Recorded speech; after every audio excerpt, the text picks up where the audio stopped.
Assalamualaikum warahmatullahi wabarakatuh. Hari ini saya akan membahas tentang prinsip kerja motor induksi satu pas, yaitu motor dalam dunia kelistrikan ialah mesin yang digunakan untuk mengubah energi listrik menjadi energi mekanik. Salah satu motor listrik yang umum digunakan dalam aplikasi ialah motor induksi. Motor induksi merupakan salah satu mesin asinkronus karena mesin ini beroperasi pada kecepatan di bawah kecepatan sinkron. Kecepatan sinkron sendiri ialah kecepatan rotasi medan magnet pada mesin. Kecepatan sinkron ini dipengaruhi oleh frekuensi mesin dan banyaknya kutub pada mesin. Motor induksi selalu berputar di bawah kecepatan sinkron karena medan magnet yang dibangkitkan stator akan menghasilkan flux pada rotor sehingga rotor tersebut dapat berputar. Namun flux yang dibangkitkan oleh rotor mengalami lagging dibanding flux yang dibangkitkan pada stator, sehingga kecepatan rotor tidak akan secepat kecepatan putaran medan magnet.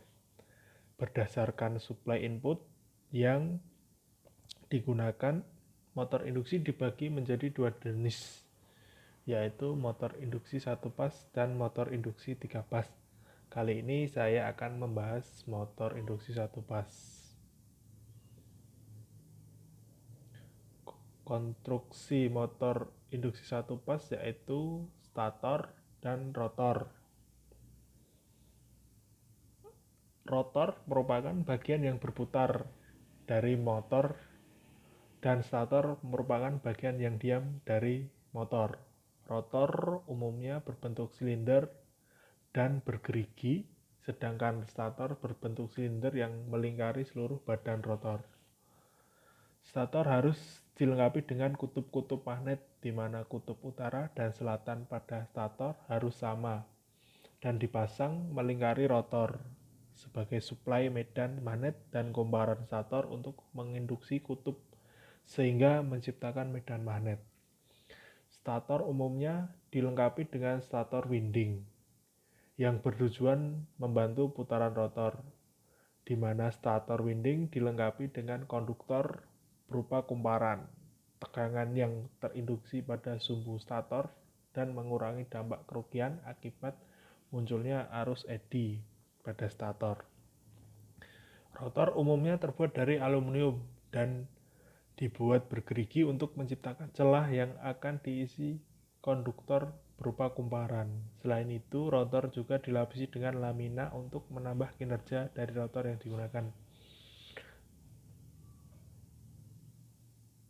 Prinsip kerja motor induksi satu pas. Misalkan kita memiliki sebuah motor induksi satu pas, di mana motor ini disuplai oleh sebuah sumber AC satu pas. Ketika sumber AC diberikan pada stator winding pada motor, maka arus mengalir pada stator winding. Flux yang dihasilkan oleh sumber AC pada stator winding tersebut disebut sebagai flux utama. Karena munculnya flux utama ini, maka flux medan magnet dapat dihasilkan oleh stator. Misalkan lagi rotor dari motor tersebut sudah diputar sedikit karena motor berputar, maka dapat dikatakan bahwa konduktor pada rotor akan bergerak melewati stator winding.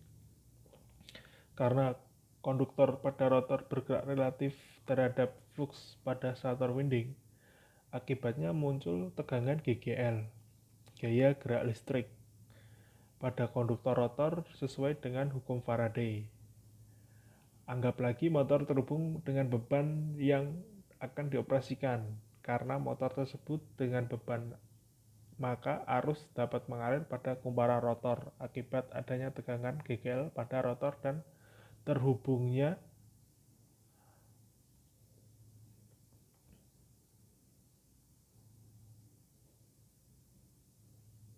terhubungnya dengan beban, maka arus dapat mengalir rotor dengan beban.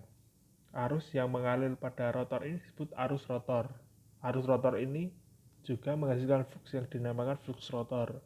Interaksi antara kedua flux inilah yang menyebabkan rotor di dalam motor dapat berputar sendiri. Perlu diingat bahwa kondisi awal diasumsikan rotor sudah diberi gaya luar untuk menggerakkan konduktor pada rotor. Karena jika tidak, maka rotor akan diam terhadap flux yang pada kompensator sehingga tidak terjadi tegangan GGL pada rotor sesuai dengan hukum Faraday.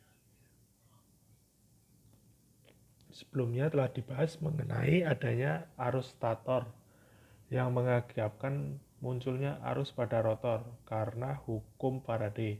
Masing-masing arus menghasilkan flux yang mempengaruhi rotor. Bagaimana flux tersebut mempengaruhi kecepatan putaran rotor akan dibahas pada paragraf ini. Arus akan menghasilkan flux utama, sedangkan arus pada rotor menghasilkan flux pada rotor. Masing-masing flux ini akan mempengaruhi arah putaran rotor.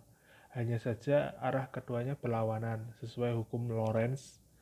Apabila kita memiliki sebuah kabel yang diarungi arus dan terdapat flux medan magnet di sekitar kabel tersebut, maka terjadi gaya pada kabel tersebut. Karena besaran flux pada rotor dan rotor relatif sama, maka gaya yang dihasilkan juga sama.